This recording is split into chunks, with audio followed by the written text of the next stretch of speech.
bagi kita semua. Perkenalkan, nama saya Utari Budi Lestari SPG dari SMK Kusuma Margoyoso. Dalam video kali ini kita akan belajar mata pelajaran seni budaya. Dan pada kesempatan kali ini kita akan membahas materi berkarya seni rupa 2 dimensi.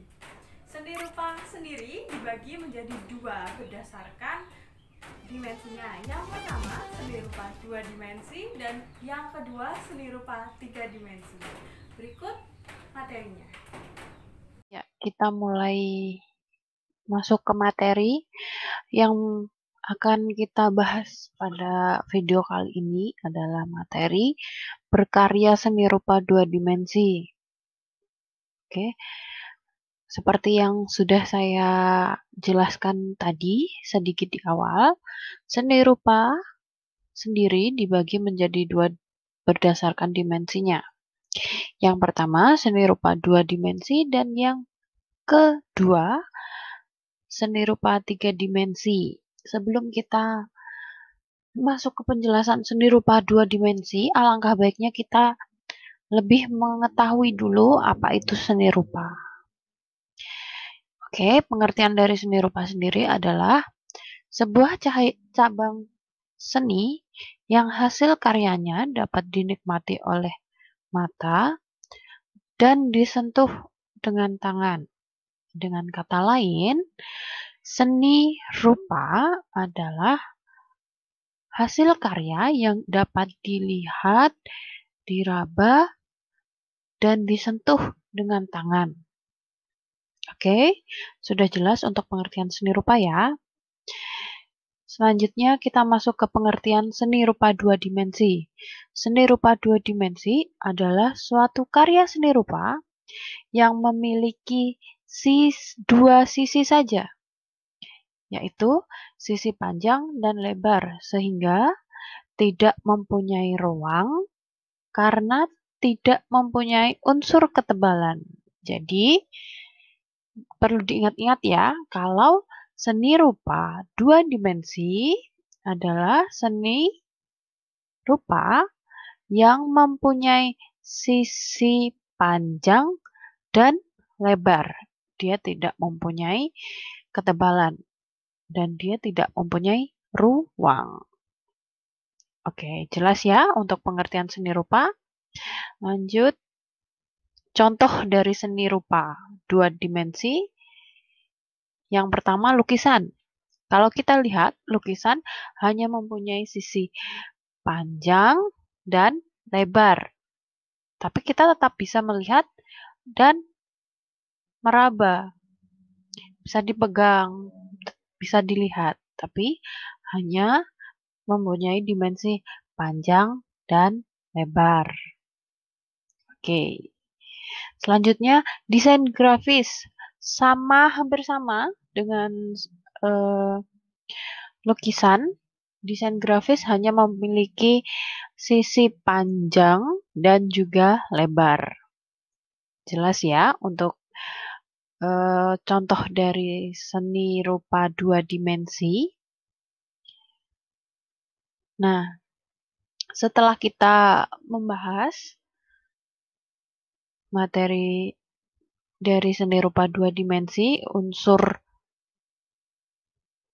yang pertama, objek karya seni rupa.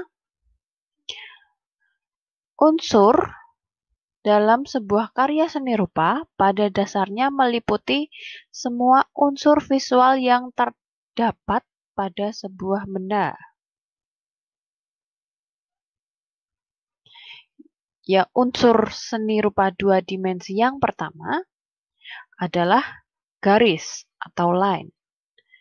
Garis adalah unsur fisik yang mendasar dan penting dalam mewujudkan sebuah karya seni rupa.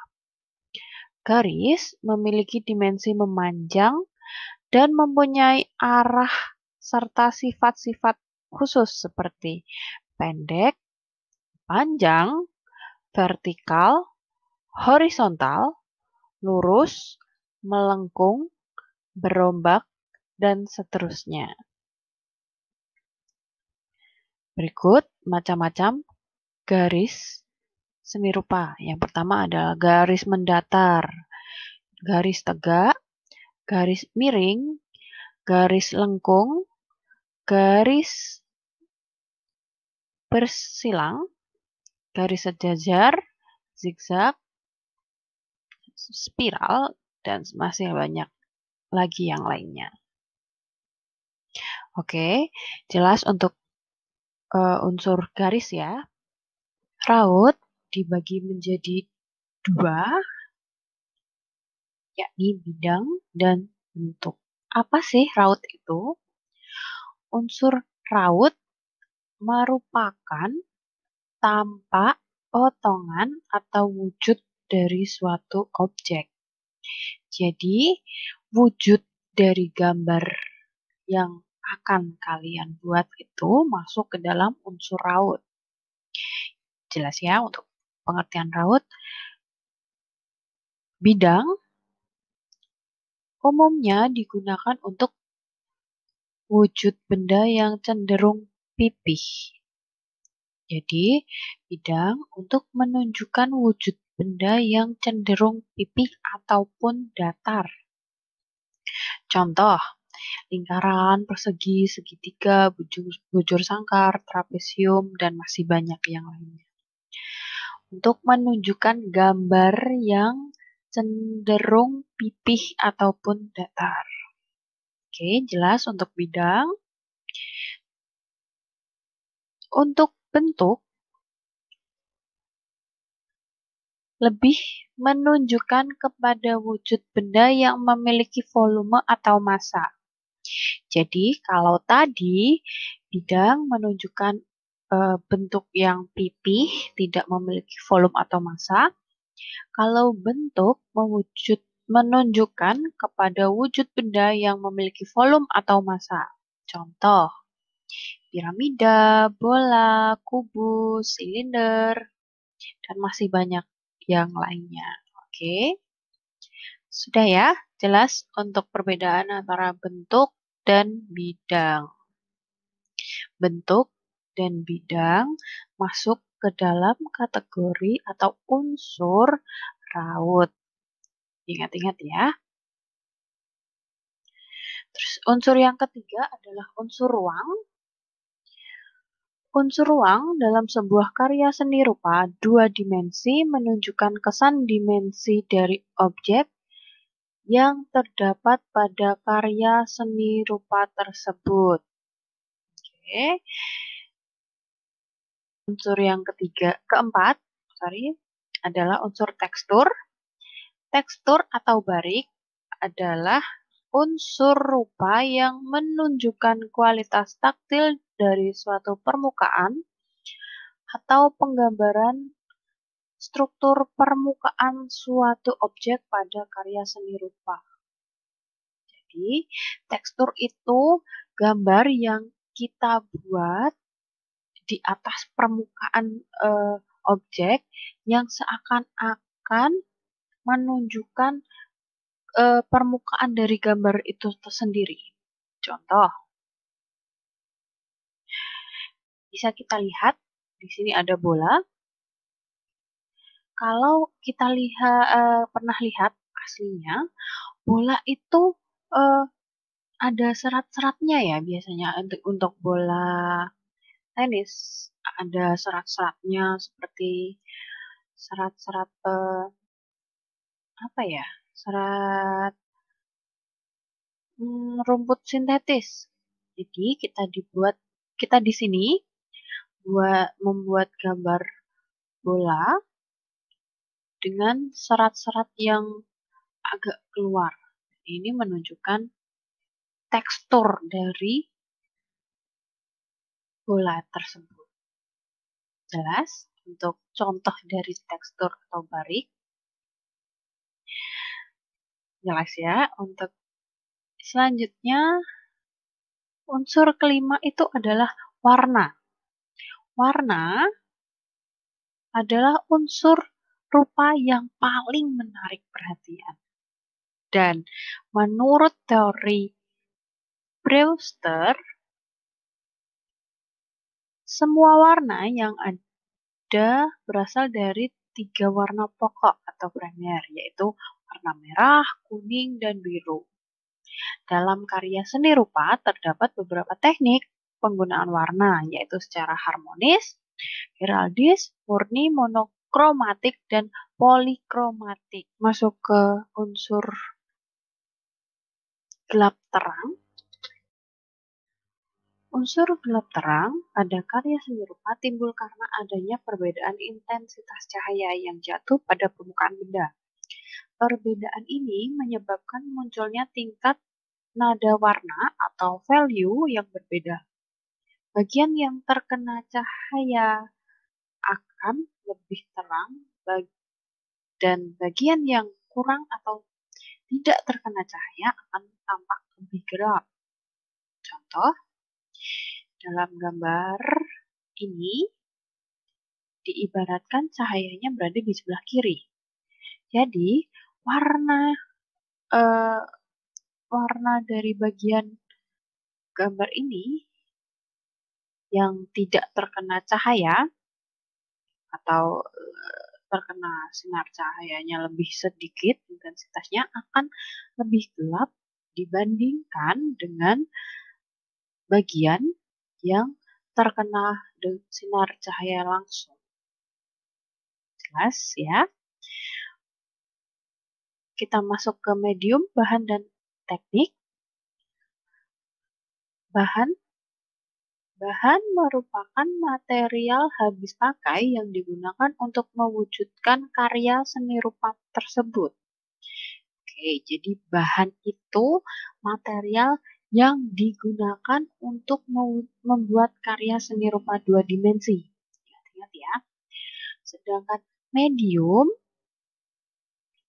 adalah bahan utama yang digunakan untuk membuat karya seni rupa 2 dimensi.